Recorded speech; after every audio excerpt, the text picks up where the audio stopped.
You've heard about them, but you have no idea what a freelance sales team is. Great, I made this video just for you.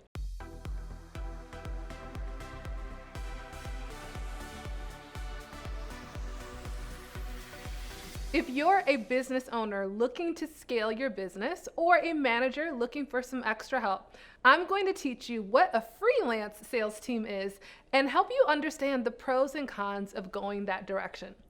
First and foremost, I am always repeating this quote I've heard from Trevor Otts, where he said, "The answer to who doesn't have to be you." I find that so often when I'm coaching and working with small business owners, that they reach this point, this inflection point, if you will, where they no longer have time, they don't have bandwidth, and they're struggling with the idea of, how am I going to take this business from where it is to the next stage if I don't have any more time left? Like, I don't have space to do anything else in this business. And of course, the answer to who doesn't have to be you. And so there are ways for you to bring in other individuals to help be that lifeblood of your business and help bring in revenue. Also, one of the reasons that I think so many small businesses struggle with the idea of scaling their team is because they think team has to be employees. And many entrepreneurs struggle with the idea of, can I support a full-time employee? Do I have the hours? Do I have the cash flow to support their salary? Am I able to provide, competitive benefits? And they go down this black hole of creating all of these narratives for why they're not ready to hire employees. And that's debatable, right? So that's a whole nother video that we'll get into. What I want to outline is that you can scale your team without always having to hire employees. You could bring in contractors or a bench, or as we're discussing in this video, freelance sales team members. When we first started growing our business, our sales force, if you will, were part-time freelance sales team individuals. And we'll talk about how to do that effectively. But this was a way for us to bring in the oxygen, to have other individuals contributing to the growth of the business without us hiring them full-time or necessarily providing employee benefits. Even though someone is a contractor or a consultant or freelancer, I still say that you want to create a culture of belonging for all team members. This makes me think of my family. So I am in a blended family, and I don't use language like stepbrother, stepmom, stepson, and things like that. Like, we're family. Like, we don't need the titles that define who is what. It's more like we are family, and we treat each other as a family regardless of who might be whose biological parent. And that's really the culture or ideology that I bring into my team. So we are a team, and we have employees, we have contractors, but our energy, our culture is one of belonging and making sure that everyone is included in the conversation and feels like they're valued regardless of if they're a 1099 or W-2 or what have you. And so I believe it's really important that when you are looking to grow a freelance sales team, that you create a culture where regardless of title, they all feel like they're a part of the team. This is also really important when we talk about sales individuals, because when you talk about sales, they're client facing. They are the face of your brand, and your buyer isn't necessarily going to know that someone is an employee versus a contractor. You still want them to get a consistent experience of your brand.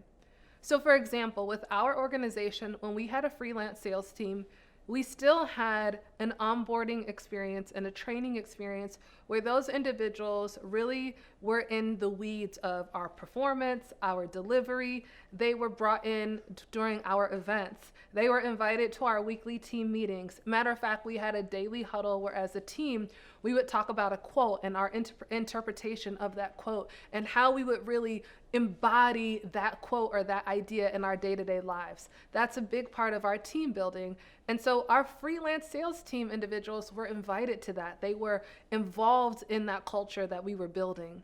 Additionally, when we talk about freelance sales team members, a freelancer is someone who might have a job, they might have other clients, maybe you're their only client and they're just looking for the freedom and flexibility to make some money. Your freelance team might be someone who maybe you're paying them a base hourly plus commission, maybe they're commission only, right? You can really structure that based off of the culture of your organization.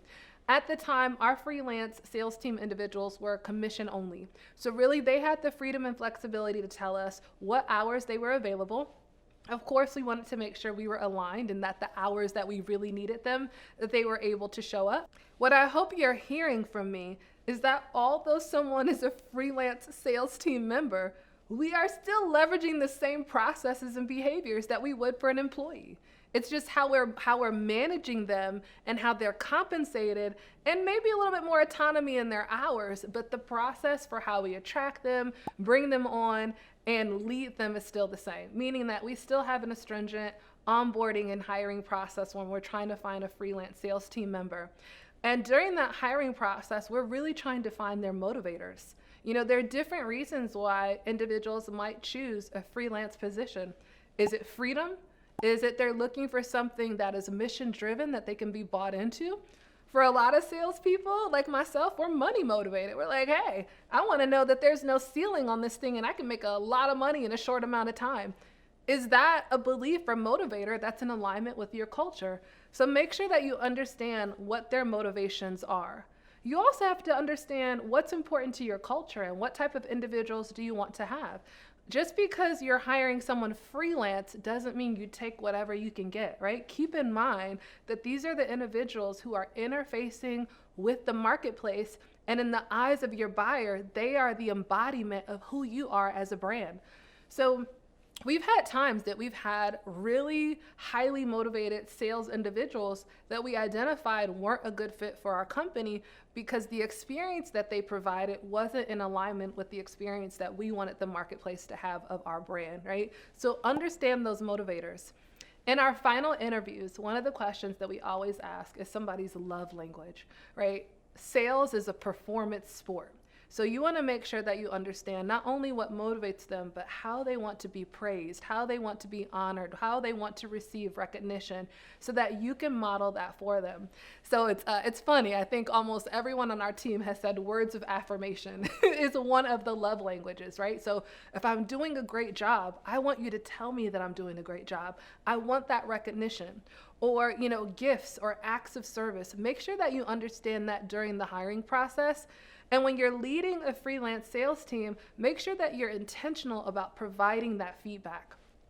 One of the other things that I think is really important when you have a freelance sales team, they might be remote, or, you know, maybe they're only checking in when it's their time to take sales calls or prospect, which I think creates a challenge because your sales individuals need to understand your product, your service, what's important to your company at that time, what initiatives that you're focused on.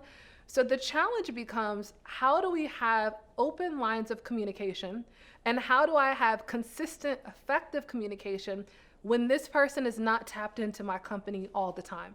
So that is something that you need to be intentional about. For our company, we use Slack for communication. Slack is great because it gives real-time communication and threads can be saved in Slack. So if someone's checked out for a period of time, but then they tap in for a few hours, they can see the communication that's been in the channel. We can tag them, we can provide resources because we want to make sure that those who are on the front lines interfacing with our prospective clients have the knowledge, the acumen, the training, and the language to represent us effectively.